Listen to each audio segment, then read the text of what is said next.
Greatness. It's a simple enough word. But in the world of sports, its true essence is far deeper. And there's so much more weight added to what this word actually means. There's a journey that a young athlete takes to reach the pinnacle of his sport and compete against the very best. To rise so far above your competition that it's your name and your face that becomes synonymous with excellence.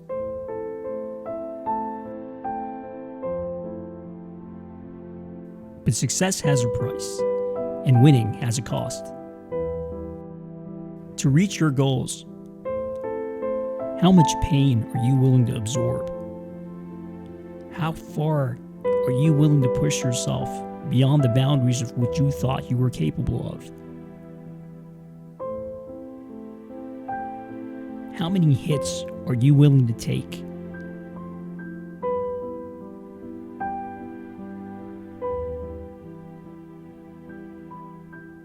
And what are you willing to do to instill that same obsessive desire that you have within your teammates as well, to make sure that they can reach their full potential, so they can go from being a group of individuals to being a unified and unstoppable force, driven by collective ambition and the relentless pursuit of greatness.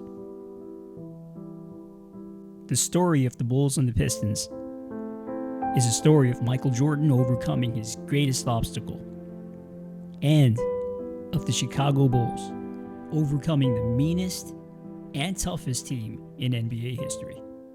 But first, let's give those bad boys their due respect.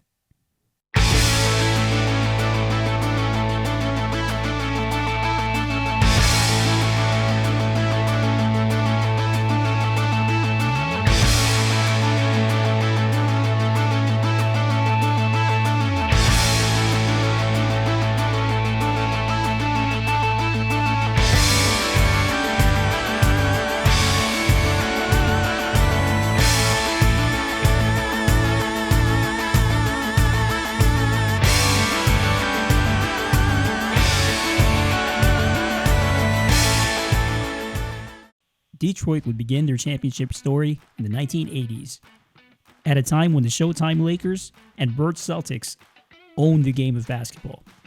In the summer of 1981, the Pistons were coming off back-to-back 60-loss seasons and were arguably the worst team in the NBA.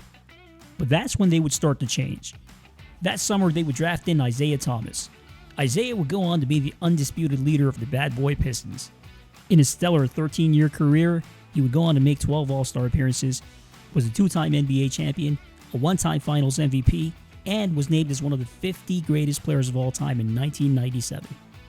Isiah was a proficient scorer, an exceptional ball handler, and he was one of the most cunning minds in all of basketball at the time. And although there's a lot of people that dislike Isiah Thomas, nobody can deny his place as one of the toughest competitors and one of the greatest point guards of all time.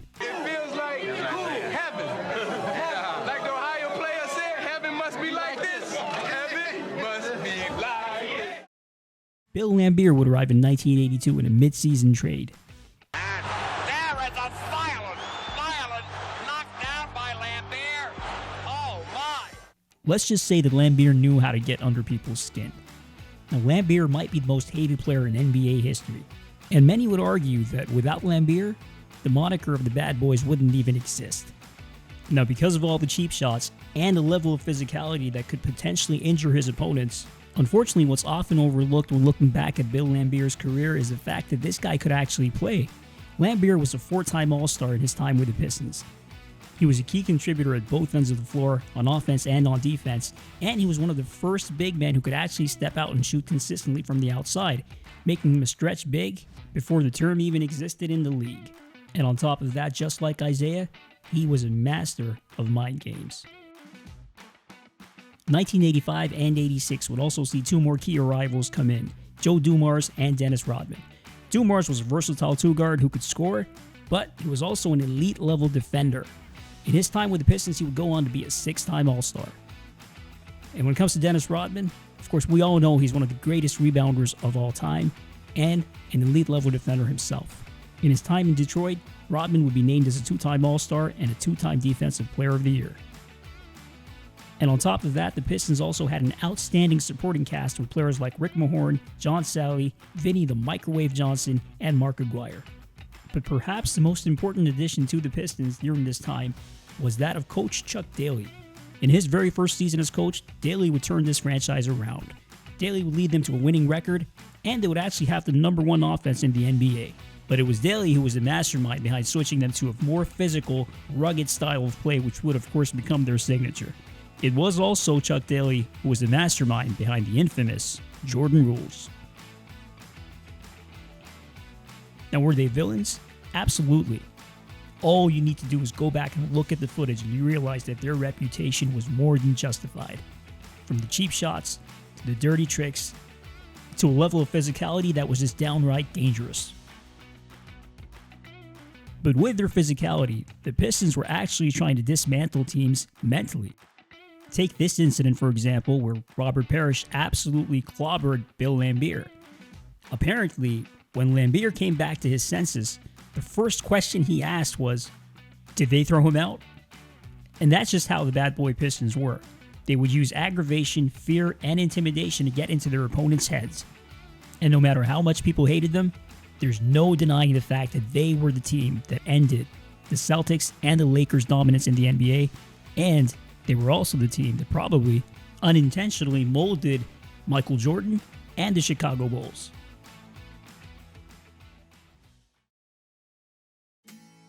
"1988 was the first time that Jordan and the Bulls would face off against the Bad Boys in the playoffs. And while it was the Pistons who were emerging as the new dominant force in the Eastern Conference, there was no denying that it was Michael Jordan that was soaring above his competition and had firmly established himself as the most dominant player in the NBA. Jordan would have one of the most legendary seasons in NBA history, where he would sweep away all the individual honors that he could. Jordan would win the slam dunk contest. He was named as the All-Star Game MVP. He was named Defensive Player of the Year. He led the league in both scoring and in steals. He was also named to the All-NBA First Team and the All-Defensive First Team. It was also the year that Jordan won his first ever league MVP.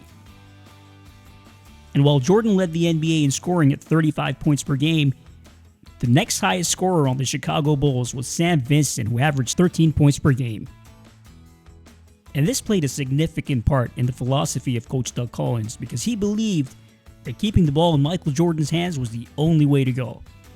And this dependency on Jordan would make him the focal point of Detroit's defense. In Game 1 of this series, the Pistons looked relaxed and ready to go, as they used a balanced effort on offense and a collective effort to slow down Michael Jordan on defense to dominate Game 1 from start to finish. In Game 2, it was Michael Jordan who would come back with a strong response, and he would show why he was the league MVP and was considered, rightly so, as the most dominant player in the NBA in just his 4th season in the league. MJ would put in a dominant display with 36 points and 11 rebounds to lead Chicago back into the series in a surprise win on the road in Detroit. Michael Jordan puts the Bulls up by 10. But Jordan's performance in Game 2 and Chicago's win would just serve as a wake-up call for Detroit. The Pistons started Game 3 with intent and with purpose. And that purpose was to throw Chicago off their game. Detroit was showing why they were such a smart team, targeting the mental frailties of a young team like Chicago. They knew that if they could break them mentally, the game would become that much easier for them. And with every provocation, with every altercation, you could see that they were succeeding in getting into the Bulls' heads. The Bulls would start making error after error after error. The Pistons' mind games were working. And with every mistake that Chicago made, the Pistons were right there to capitalize. And while the Bulls were completely thrown off their game, for Detroit, this was exactly the kind of game that they wanted to play. The Pistons would once again have a balanced effort on offense with 6 players in double figures. with Isiah leading the way with 19 points and 11 assists as well to go with it. But most importantly, the biggest adjustment made by Detroit was on how they would guard MJ. Michael Jordan was met with a double team with almost every touch that he had on the ball. The Pistons were relentless with their efforts in guarding Jordan, making sure that he had to give up the ball. Detroit knew that there was nobody else on that Bulls team that could beat them, and by doubling up on Jordan, they pretty much froze out the Bulls' entire offense. The Pistons would take this game with ease, 101-79, and this would set the tone for the rest of the series, as Detroit would continue to use similar tactics in both games 4 and 5. The Bulls did not have the experience or the talent to compete with the Pistons that year, as Detroit would comfortably take the series 4-1.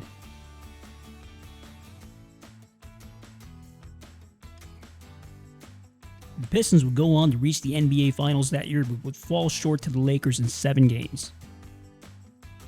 The '88 series was a pretty straightforward one for Detroit, but there were a lot of key takeaways. Firstly, the series showed that even though you can't stop Michael Jordan, the Detroit Pistons were actually pretty good at slowing him down. MJ averaged 27 points per game in that series, and you might be thinking that that's not too bad, but for Michael Jordan, that was a full 8 points per game lower than his regular season average, and a full 18 points per game lower than his scoring average against the Cleveland Cavaliers in the first round, where Jordan averaged a whopping 45 points per game. And of course, if you manage to slow down Michael Jordan, you also manage to slow down the Chicago Bulls. The Bulls would average just 87 points per game in this series against the Pistons, and this was significantly lower than their regular season average of 105 per game as a team. The Bulls at this point in time really were Jordan and the Jordanaires because Jordan had nobody on his team that he could defer to. Both Scottie Pippen and Horace Grant were rookies in the 1988 season, and they were complete non-factors in this series against Detroit. These two teams would meet again in 1989, and this time in the conference finals. In the summer of 1988, the Pistons had officially earned the nickname of the Bad Boys. And the Pistons would more than embrace that nickname, as in the 1989 season they would be at their baddest. Detroit would dominate teams throughout the season, and they would finish with a league best record of 63 wins. Their hard-nosed style of play was more provocative than ever before. Teams and fans around the league absolutely hated them, and they absolutely loved it. In the playoffs, Detroit would sweep both the Bucks and the Celtics on their way to the Eastern Conference Finals, and another showdown with Michael Jordan and the Chicago Bulls. And as far as Jordan and the Bulls are concerned, well, MJ had another outstanding season. For the third straight year, MJ would lead the league in scoring, and the Bulls would finish as the 6th seed in the East. But it was in the playoffs where Jordan would go on an absolute tear.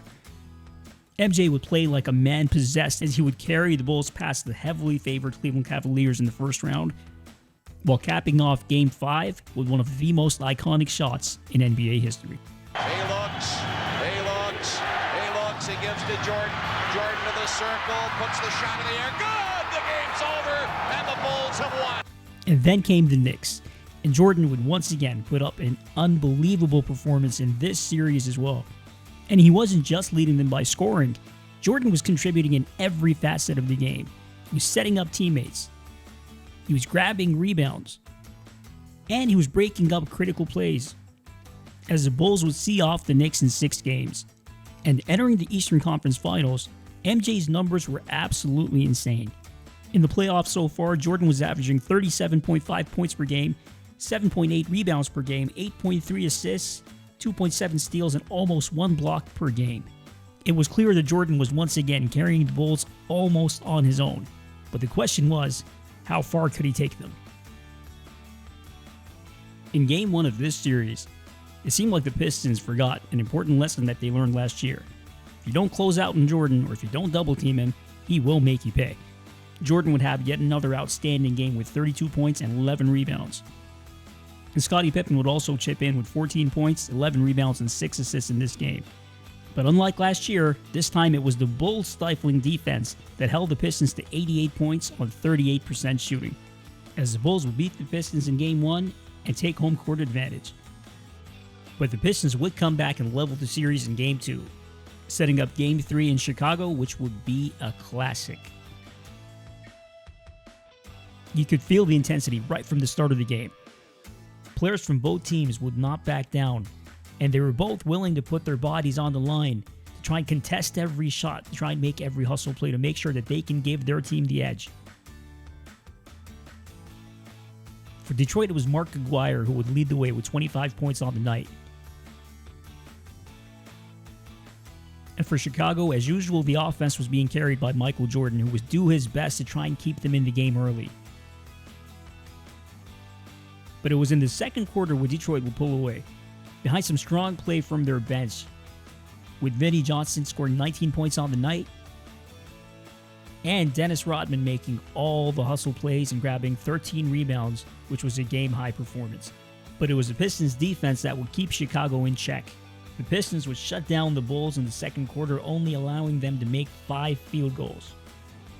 And every single Jordan shot was met with either physicality or with double or triple teams. But Jordan was somehow still finding ways to score in spite of all the contact. And he would keep the Bulls within touching distance as the Pistons would take an 11-point lead into the second half. Now, if the first half was intense, the second half was even more so. Players would give it everything they had, even if it meant cross-bodying into your own coach and then using him as a landing cushion. And as the fourth quarter got closer, the game would reach its crescendo in terms of physicality. There were no easy layups in this one. If you found a way through, you were going to get hit.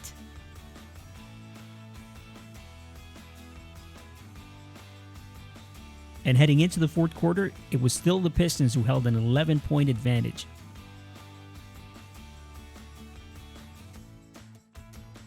Detroit would continue to play well, and with a little more than 6 minutes to go, Vinnie Johnson would hit this tough jumper to give Detroit a 13-point advantage.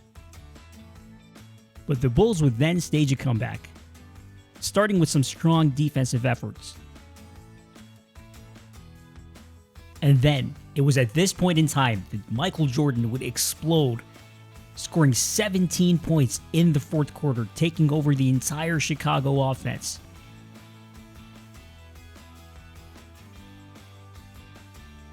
And it didn't matter who was guarding him.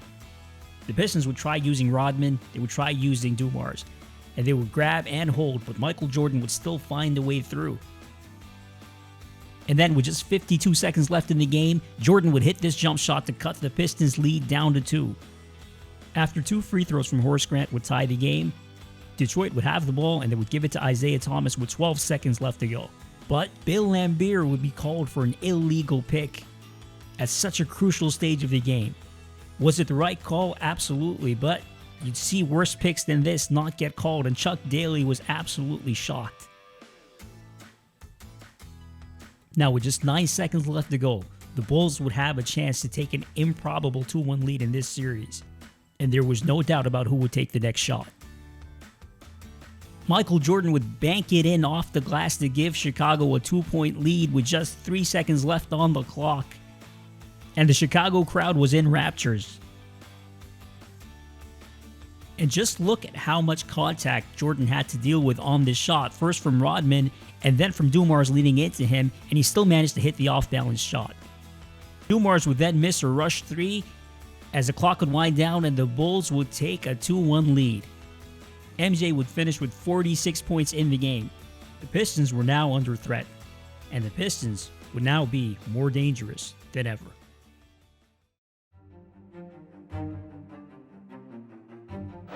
Jordan. Clobbered. The infamous Jordan rules. A set of tactics designed to slow down Michael Jordan. And many would argue that these tactics were at times downright malicious.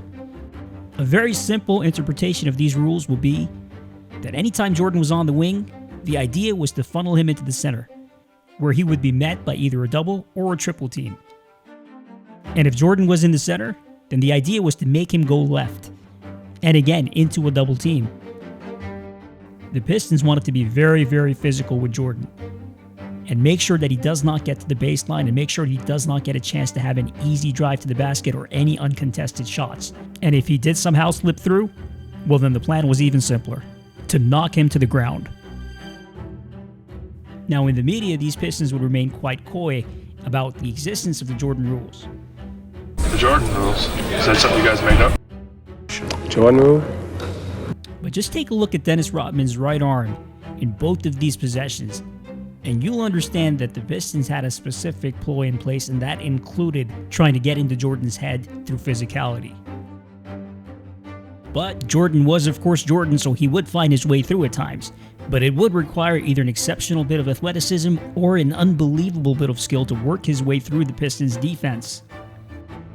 Detroit would use these tactics to full effect in Games 4 and 5, holding Jordan to 23 points in Game 4 on 5 of 15 shooting, and in Game 5, holding him to just 8 field goal attempts in the entire game. Detroit would win both those games and set up a potential series clincher in Game 6 in Chicago. As Game 6 would open up, Chicago would suffer a huge setback right from the start. In the opening minute of the game, Scottie Pippen would go down with a concussion. After an accidental blow to the head from Bill Laimbeer, Scottie Pippen went down and he did not return to the game. But the incident brought both the crowd and Michael Jordan to life, as Jordan was keen to bounce back from the disappointments of Games 4 and 5. Steal, he kept it in bounds. Here it is again. Oh, yes! MJ would also try to get his teammates involved, and he got help from Horace Grant, who had 13 points and 13 rebounds. Jordan would have 32 points and 13 assists on the night to lead the Bulls. But Detroit had a legendary superstar of their own, and it was Isiah who would match Jordan point for point in this game. Isiah would score 33 points, and he would carry the Pistons offense down the stretch, making several key baskets to make sure that the Bulls would stay at bay. Thomas would also get help from his teammates, as the Pistons would have another balanced effort with 5 players in double figures, as the Pistons would knock out the Bulls for the second straight year. And it was obvious that if Jordan had to prevail against the Pistons, he would need help from his teammates. Detroit would go on that year to win their first ever NBA championship and end the Boston Celtics and the Lakers' dominance in the 1980s.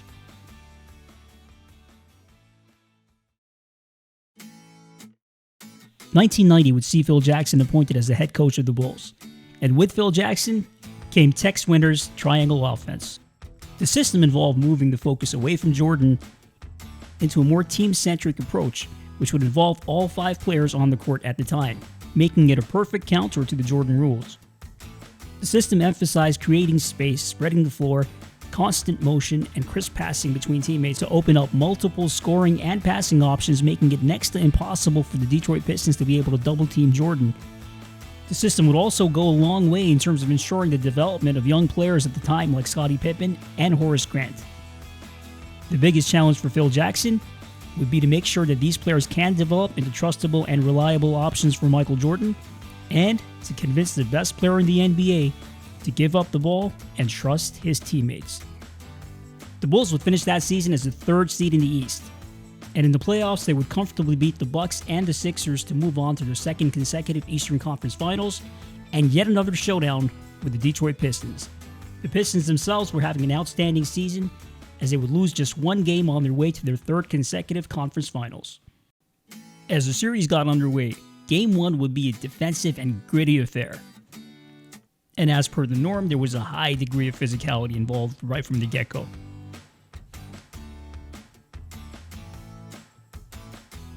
Neither team would allow the other one any easy possessions or any easy baskets. The rivalry picked up where it left off last year, and the players were giving it everything they had. The game would stay close throughout the first half, as anything one team was doing, the other team was trying to do better. And a huge positive that could be seen for the Bulls in this game was that Scottie Pippen was starting to assert himself as an offensive contributor as well.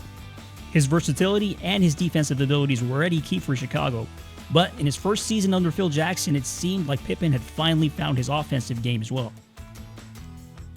As for Jordan, well, the Pistons were up to their usual antics, and the Jordan rules remained the same. If MJ was going by you, you throw him to the ground. But in spite of the Pistons' efforts, Jordan would still have a great game, as he would have 34 points on the night and would lead the Bulls once again. There were also moments where you could see how the triangle offense could help Jordan escape triple teams and help his teammates get involved. And this three by Jordan to close out the first half would put the Bulls up by 4. But in the second half, it was Joe Dumars who would take over. Dumars would explode for 18 of his 27 points in the third quarter as the Pistons would pull away. And while Dumars carried the offense, Detroit would clamp down on Chicago on the defensive end, holding them to just 34 points in the second half as they would close out Game 1. In Game 2, the Pistons were able to slow Jordan down and hold him to just 20 points on 31% shooting. And Joe Dumars would put in yet another strong offensive performance as he would score 31 points, and the Pistons would take a commanding 2-0 lead in this series. With the Bulls down 2-0 in the series, Game 3 was a must-win situation for Chicago, and this was the first time that we would see Scottie and MJ as the 1-2 punch that they would eventually become. Scottie would carry the offense early on for Chicago, and he would have a great all-around game as he'd have 29 points, 11 rebounds, and 5 assists. And Jordan was stepping up as well, working his way through the Pistons' defense as he had so often. And for the younger viewers on this video, yes, Michael did have a left hand. But the Pistons would start to pull away again, as they would outscore the Bulls 32-19 in the second quarter, led by Isiah Thomas and Mark Aguirre, who would score 22 points off the bench. Isiah himself would have 36 points in the night, and the Pistons would take an 8-point advantage into the second half. But in the second half, it was Michael Jordan who would catch fire. Jordan would score 31 of his 47 points after the break. And this 3 by MJ would give the Bulls an 8-point advantage with less than 3 minutes to go, and it looked like the game was over. But Detroit would make one last push. And this 3 from Isiah would cut the Bulls' lead to 3 with less than 16 seconds to go in the game. Then the Pistons would pressure the Bulls, who would fail to inbound the ball cleanly. The Pistons were able to force a jump ball.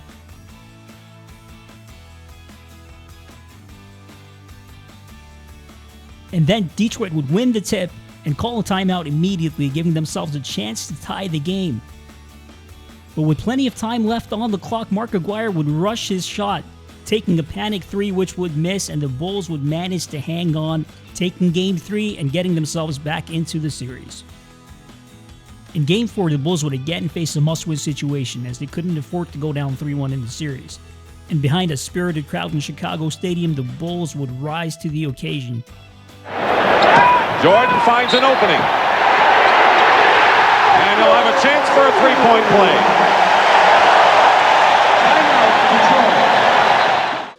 And in spite of Detroit's usual efforts to stop him, Michael Jordan would still manage to score 42 points as the Bulls would come back and level the series at 2 games apiece.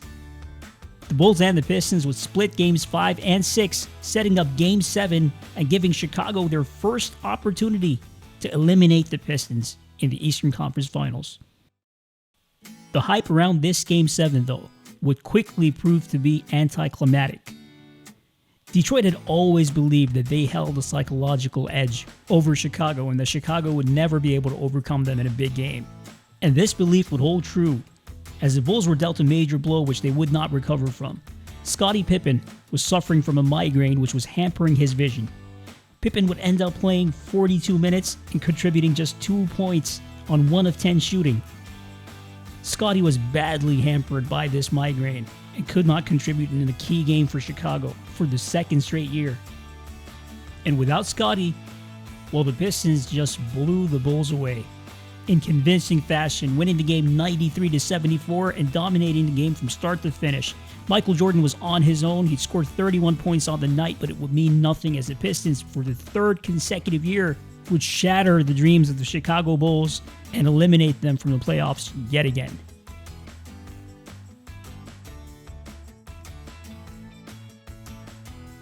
The Pistons would go on and win their second consecutive NBA championship that year. Whereas for Chicago, it was another season which ended in disappointment. In 1991, the Bulls had completely bought into Phil Jackson's philosophy of playing as a team and sharing the burdens of responsibility.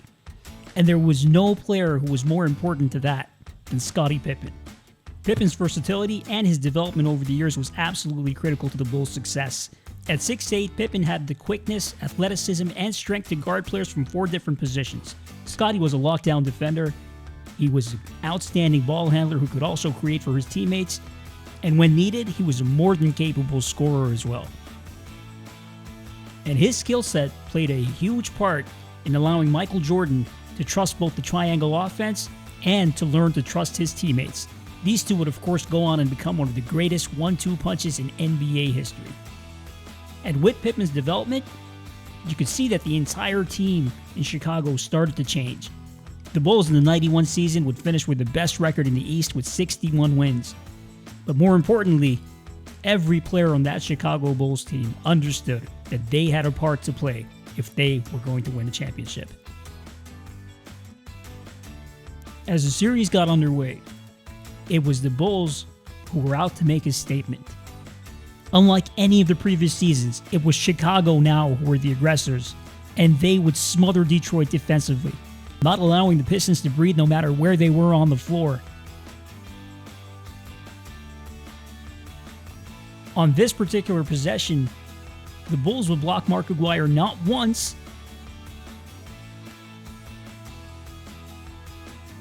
not twice, but 3 times on the same possession. The Bulls were out to prove a point to the Pistons. Their time had come and they knew it. And this time it was Detroit that looked flustered and off their game. And Michael Jordan, he wasn't just leading them in the stat sheet this time. He was leading them with his attitude on the court, letting the Pistons know that the Bulls were not going to back down this year.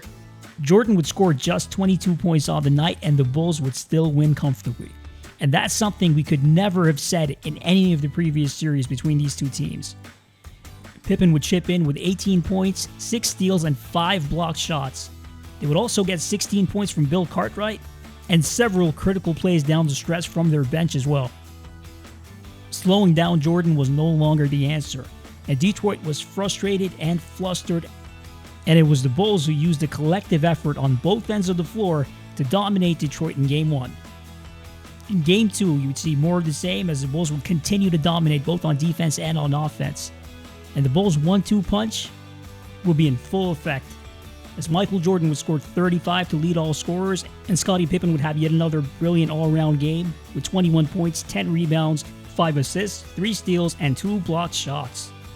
The Bulls held home court advantage, and now as the series moved to Detroit, it was time to see if they could do the same on the road.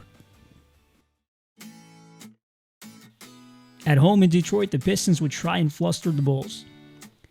But what they didn't realize is that the Bulls had learned their lessons from the previous 3 beatings that they gave them. The Bulls were not reacting to any provocation or any of the Pistons' antics. No matter how hard the Pistons would hit them or knock them down, the Bulls would simply stay calm, smile, and get back up and get back to beating the Pistons and finishing the job at hand. In both Games 3 and 4, Jordan and the Bulls would fight and claw and wrestle their way through the games, but would not lose their composure at any stage. Listen, they don't execute great in this situation. They'll throw up a wild shot if you play good defense.